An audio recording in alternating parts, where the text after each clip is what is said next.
So today, let us talk about the software design. The main issues would be how to decompose system into parts. Now you want to make a software, you have to decompose your system into parts so that they can be made, they can be coded, they can be implemented. And various attempts, many attempts to be more precise, to measure the results. And what design as a product and design as a process, because product and process, they are very much interrelated, and designing of a product, is it not equivalent to or equivalent to design as process? We'll see about that. So we'll talk about the design principles, design methods, and we'll conclude. So what is the programmer's approach to software engineering? Skip requirement engineering and design phases and just start writing code. When I was in college, I didn't know anything about software engineering, though I learned the subject, because what my thing was, in third year we have to do a project, and now I guess final year also you have to do a project, perform a project, or complete a project. Now what happens there is, you choose a language, you study a language first of all, and then the language you have chosen, or which suits you, you start making project. You go to that IDE, and at that IDE you start coding, and you have debugger, you have compiler, and various text editors also in your IDE, integrated development environment. You start coding.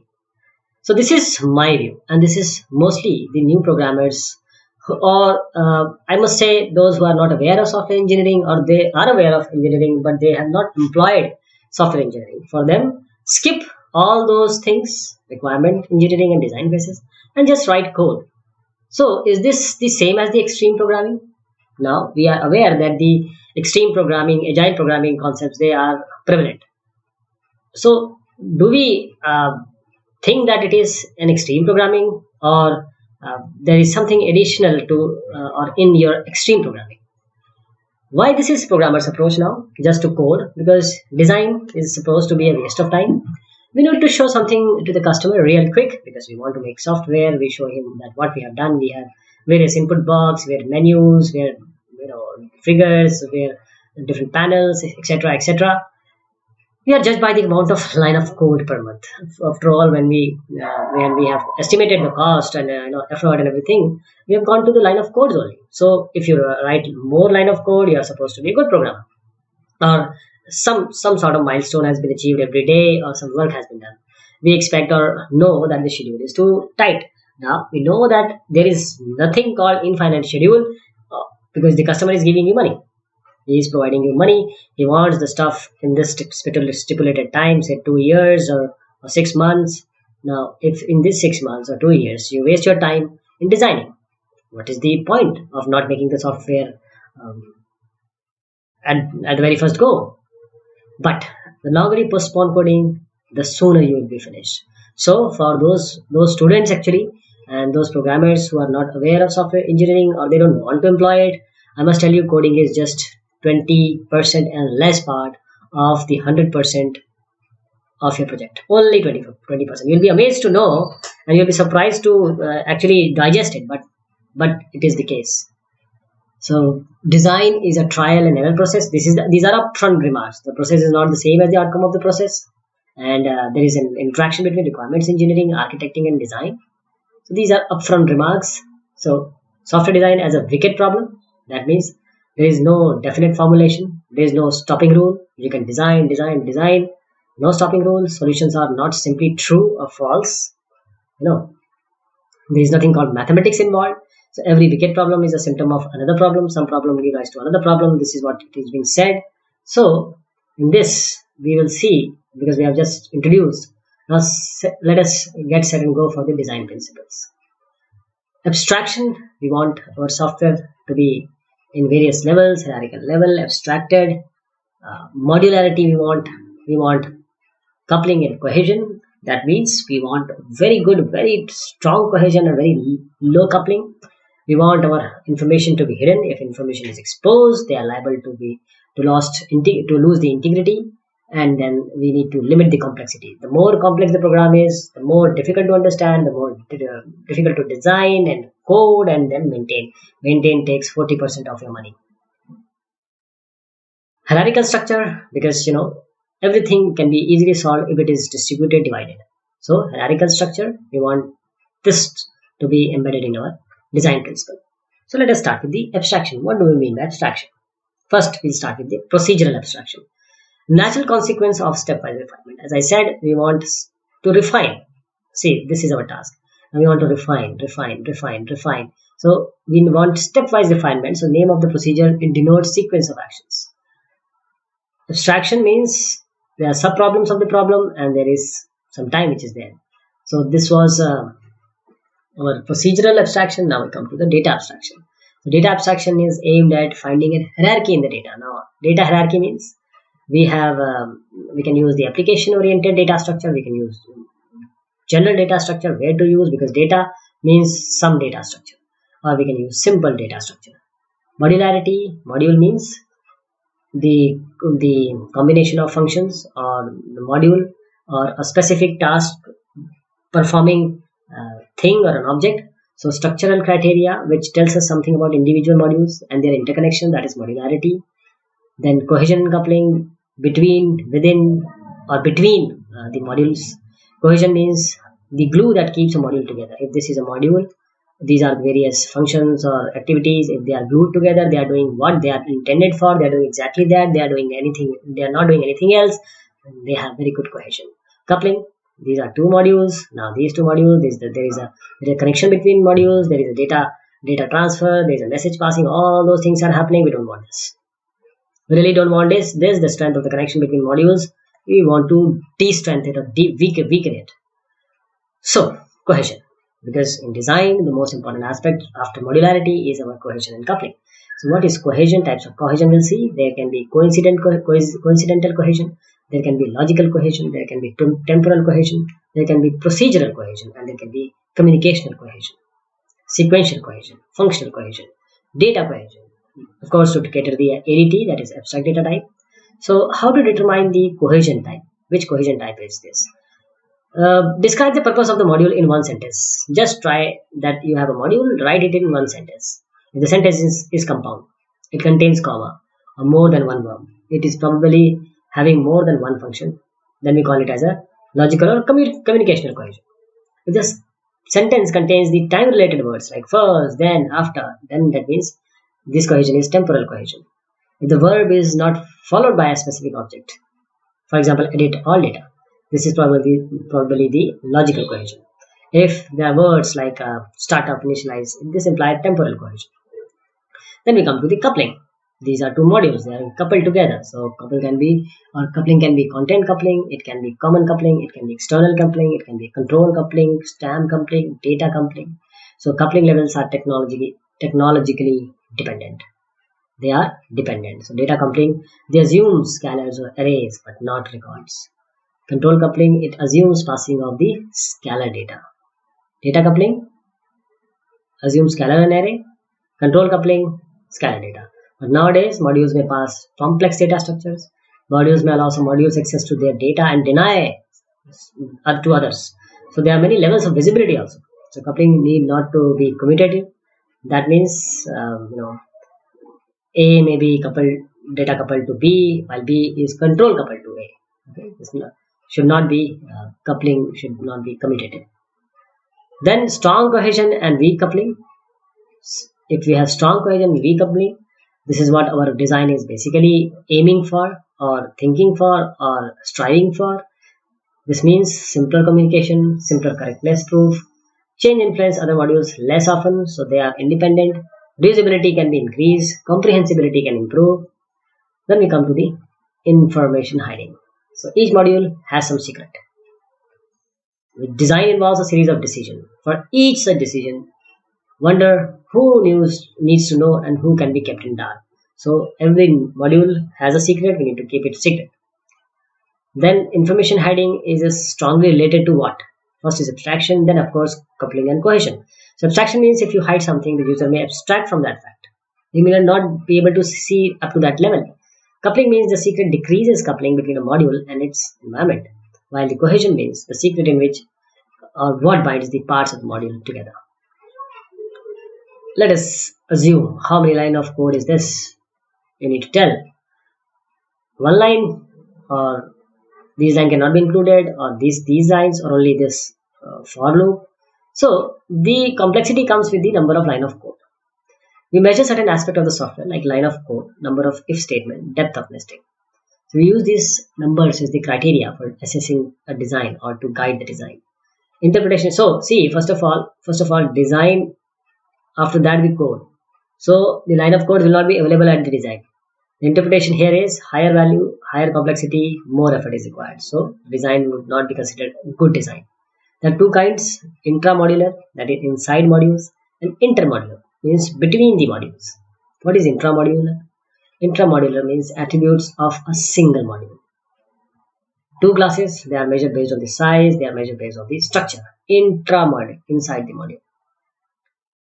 Size, complexity is measured by size. One of the measure is size, the other can be, you can take function point, etc. So size based complexity measures what? You count the line of code. There are differences in the verbosity. He can write in another way, he can write in 2 lines, he can write in 20 lines. So there are differences between the programming language. He uses C, he uses Java. This is an example. So Halstead came up, as he says in software science, he say, please do not compute or calculate or try to go for the line of codes. He say go for the operands and operators and operand. Like plus is an operator, A and B here are the operands. Software science, what are the basic entities? He says N1 number of unique operators, N2 we are talking about Halstead. N2 is number of unique operands, N1 is the total number of operators, N2 is the total number of operands. So this is an example program. You can compute easily the number of operators and operands, and he says the operators are public. Number of operands 1. He says you have operator sort, okay, 1. Int operator 4. These are operator 7. These are operator 4. These are operator 4. See, you have 2 fors. Therefore, we have 2 fors. So these are the number of occurrences. So we compute this, N1 equal to 17. We add this, capital N1 equal to 39. So this is an example program. Number of occurrences here in this case. The previous case is like this. We computed. We compute N2 equal to 7, and now we are computing the operand, not the operators. Let me tell you what is the operand. See, this X. What is X? X is a operand. Number of occurrences are 9. 9 places you can see X repeating itself. U is being employed or used. So N2 is what? Here 29. N2 is 7 here, but capital N2, that is you compute the summation or add them all. So there are other software science formulas also. For example, the size of vocabulary would be N1 plus N2. The program length would be capital N1 plus N2. This is all Halstead theory going on. So he says the size of vocabulary would be the small N1 plus N2. He says the program length would be capital N1 plus N2. He also indicates that the volume V would be N log base at 2N. This is small n, which is equal to N1 plus N2. Capital N equal to capital N1 plus N2. Level of abstraction is simply V star by V, and the approximation could easily be 2 by N1 and 2 by N is, you know what it is. Programming effort will be simply volume by the level of abstraction. The estimated programming time would be E by 18, effort by 18. The estimate of N would be N1 log N2, which is, you can equate it to N2 log N2, or you can add them also. So for previous example, N is 68, L dash is 89, L equal to 0.5, 0.015, and L dash equal to 0.028. So in software science, the empirical studies, they are reasonably a good fit. But the criticality is, we have seen the empirical science just now, like Halstead, etc. But the criticality or the criticism is explanations are not convincing. Results from cognitive psychology used wrongly. This is aimed at coding phase only. Assume this is an uninterrupted, concentrated activity, but there are so many activities which are going on. Definitions, different definitions for the operand and operator. This is what is the Halstead critiques says. Now we come to the structure-based measures. Structure-based measures. So these are based on the control structures, the data structure, or both. Example complexity measure based on the data structure would be average number of instruction between successive references to a variable. And this is best known measure which is based on the control structure, which is our McCabe cyclomatic complexity. We have just seen the Halstead theory. Now I'll go for the previous one, which is the McCabe cyclomatic complexity. Here you see this is an example program. Now these are various decision or the looping which are going on. Like for there is if, so there is if condition. For this we make a formation, which is also known as the a graph kind of thing. So this is how it starts. We start with the first one, second one, and then the third one, then fourth is the decision. Then this is a decision, yes or no. If it is yes, what it would be like. If it is no, what it would be like. Directly to 8. So finally this 9, and then the 10. That is, if it is not completed, you go back again. So we have the ending condition also. So in this the previous figure, this one, this is an example program. Here we see, just count the number of edges here. Number of edges. There are 13 edges. A number of nodes, we have just computed it to be how many? These are number of nodes are here 11 nodes. So number of nodes are 11. Number of edges E are 13. And what are the number of connected components? That is only 1. So the complexity, McCabe cyclomatic complexity can be computed by E minus n plus p plus 1. So E minus n plus this is the computation, so it will come out to be 4. Again we do the same stuff. Okay. This is E minus n edges minus node plus p plus 1, so that will be E minus, you can compute easily, you know, these are various figures, and you just have to count the nodes and these edges. It is kind of a control flow graph, CFG. You can use E minus n1, E minus n plus this p plus 1, that is E minus n p, E minus n plus 2, so p is always, most of the time it is 1. So intramodular complexity measures, in this for smaller programs, the various measures correlate well with the programming time. But the simple end measure such as LOC does equally well. So complexity measures are not very context sensitive. Complexity measures take into account few aspects, and it might help to look at the complexity density instead. In the system structure of intermodular complexity, it looks at the complexity of the dependency between the modules, and it draws modules and their dependency in a form of graph.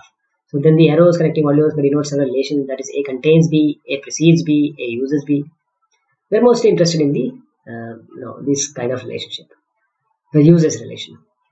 So in a well-structured piece of software, the dependency show up as procedure call. Therefore, this graph is known as the call graph. Procedure call, that is why we call it as a call graph. And there are possible shapes of this graph. You can have a directed graph, that is chaos. You can have an acyclic graph like hierarchy. You can have a strict hierarchy like layers. You can also have a tree. So this is a chaos. This is a hierarchy. This is a type of tree, and this is a strict hierarchy. And what about the measurements? Size, number of nodes, number of edges. This is only what you have to do. You can also compute the width and height. So there is a deviation from a tree. This is strict hierarchy. You break it, it will be a tree. So a graph can easily become a tree. This is a hierarchy. You break it and it will be a tree. Tree impurity metric. Complete graph with n nodes have n into n minus 1 by 2 edges. Complete graph. Complete graph. This is the computer science theory of data structure, in which we see tree and graph. So complete graph with n node will have how many edges? N minus 1 by 2. So a tree with n nodes will have how many edges? It will have n minus 1 edges. A tree impurity for a graph with n node and e edges will be what? This. Okay, where the variable means the same what we have discussed. 2 into e minus n plus 1 by n minus 1 n minus 2. This is the tree impurity for a graph. This is a good measure in the measurement theory sense. So the desirable property of any tree impurity metric, as we have just seen, mg is 0 if the impurity is 0, if only if g is a tree. If this mg1 is greater than mg2, then g is equal to g1 plus certain extra edge. If g1 and g2 have the same number of extra edges with respect to their spanning tree, and g1 has more nodes than g2, then mg1 will be less than mg2. So if in general mg is less than equal to mk1, which is equal to 1, where g has n nodes, and kn, which is the undirected complete graph with n nodes. So what about information flow metric? Tree impurity metrics only consider the number of edges, not their thickness. So Henry and Kafura's information flow metric take this thickness into account also. Thickness of the edge, whether the edge is like this or the edge is thick. So this is based on the notions of the local and global flow. We consider the later variant, which is developed by the Shepard. So what is the Shepard variant of information flow metric? There is a local flow from A to B. Okay, when, if A invokes B and passes it a parameter, B invokes A and returns a value, there is a local flow. But there is a global flow from A to B if A updates some global data structure and B reads that structure. This is a global flow. What is fan in? That is the number of local plus global flows whose sync is in M. And fan out for M is a module which is the number of local and global which flows whose source is capital M. So complexity would be the fan in into fan out whole square. This is the Shepard view of information flow metric. Still, all flows count the same. So the points which we need to remember, that if this is a program, this is a swap program. The role of previously acquired knowledge during design would be applied to the programming plans, the beacons, the chunks, the adverse influence of delocalized plans and false beacons. Now we come to the object-oriented matrix, WMC, weighted methods per class. Object-oriented matrix, weighted methods per class. DIT, depth of inheritance tree. LOC, number of children. So this is weighted methods per class. Let me see first, and then I'll repeat it again. CBO is coupling between the object classes, and RFC is response for a class. LCOM is lack of cohesion of a method. So let me go back and let me tell you again that object-oriented matrix, there are various metrics. First is your weighted methods per class. We have different classes, so there are methods in a class, weighted methods per class. Depth of inheritance tree. Inheritance means you have a base class, you have various classes which are inheriting from this class, or these are the subclasses. So the depth, what is the depth of it? Inheritance tree is DIT. The number of children are NOC. Coupling between the object classes. This is CBO. Response from a class. Request and then response from a class is RFC. And lack of cohesion of method. These are the object-oriented metrics. So first we start with the weighted methods per class. Weighted method plus class. So in this we measure the size of the class. That is, method per class will be equal to the sum of CI. What is CI? I for I equal to 1 to n, the number of methods. CI is nothing but the complexity of method I. WMC, weighted method per class, is the summation of complexity of method. CI is the complexity of method I. And mostly CI is always equal to 1. So depth of class in the inheritance tree, this is the second version. DIT, distance of class to a root of its inheritance tree. DIT is somewhat language dependent. This is a language dependent thing. So predicting fault proneness during design and also strong relationship to maintenance effort. Apart from this, many object oriented metrics, they correlate strongly with the size. So this is all for today, and I will be taking one more session of the design issues. Thank you so much. Take care.